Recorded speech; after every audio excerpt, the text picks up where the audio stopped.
I want to show you how to make your store-bought boxed lettuce um, last longer. It's really easy to do. You don't have to add anything to it or buy anything to add to it. It's just really super easy. Um, this is the bottom of my salad, and you can see like there's nothing rotten in the bottom. You can look at the leaves. They're not wilty. They're still, crispy. I've had this box for about a week, maybe 7-8 days, and this was in there also, but I just pulled this out, and without any check, having to check hardly. There isn't anything in there that's bad. Maybe something just like that. See, little tiny something. And I'll show you what I pulled out of it earlier, just before I started the video. This is all that was in there worth picking out. Nothing really, anything, just a little wilty. But the trick to it is, when you have it in your box, every couple of days or as you use it, you'll notice this steam accumulating up here. This is what your leaves are going to drink, and the bottom is where they get like no oxygen. Okay, so they get no oxygen. So just take your box and put it back in your refrigerator flipped upside down. Then give it a shake too, like shake them up and put it upside down. Even if you forget to shake it up, just put it upside down. And then the next time you go and get it out of the refrigerator and you use stuff, give it a shake if you can remember, and just at least put it right side up, and keep doing that each and every time you use your lettuce. Just keep it shake, because that keeps all this moisture that's coming out of the leaf going back in the leaf as it drinks, and it keeps it alive, and it helps it to fight and resist what it can resist on its own.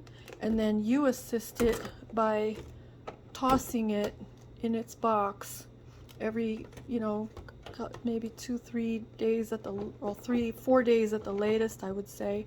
Every 2 or 3 days is best. Every use is best, even better. But that's it. It's so simple, so easy. And when you buy your lettuce in the store, always turn it upside down and check how it is. If you see lots of rotted stuff, dig back there and try to get yourself a fresher box, because the stores, they take everything that's old and put it at the front, and everything that's new they put it in the back, so that way what's old gets purchased and doesn't sit there and become waste.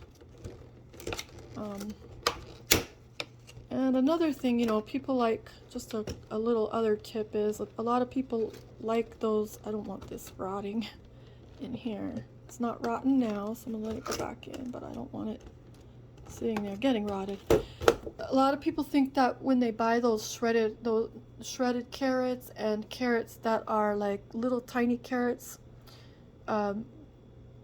those are actually old carrots, and what they do is they chop them all up into little small short pieces, and then they shave them. You notice every time you get them, all their skin is gone, and that's because they took off all the rotted skin and throw them back in a fresh new bag and redate it and sell it. The same with eggs. Eggs get washed all the time.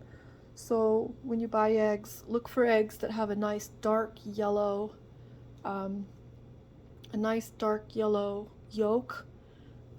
If you need to test them, you can put them into a glass of water, and if the egg sinks, it's good. If it floats, it's bad. If it's in the middle, it's medium, good and bad. But and if the white is watery, you know.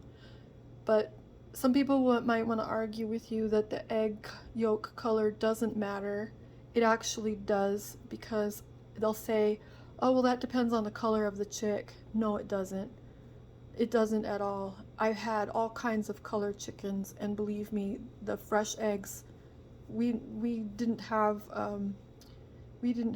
old eggs unless something happened to the hen herself, but they were always nice and orangey yellow, even dark kind of orange color.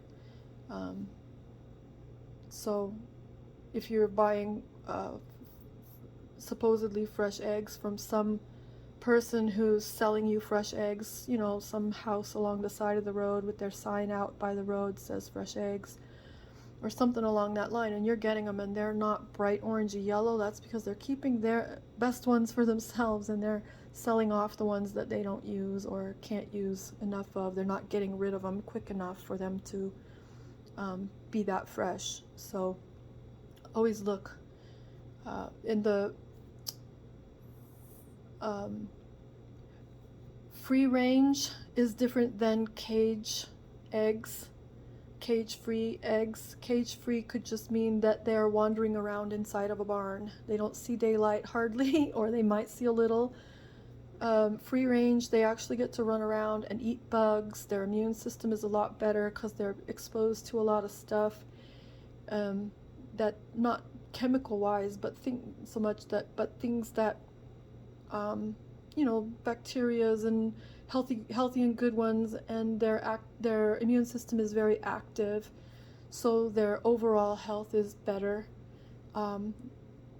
Free-range chickens tend not to be as tender because their muscles get very, very hard and they're almost inedible.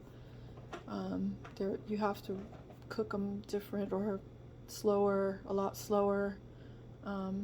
But cage-free only means that they don't have their feet and beak clipped off and they're not sitting and tumbling with about 4 other chickens in the same little cage, like crate. Let me tell you, crate just big enough to fit them in.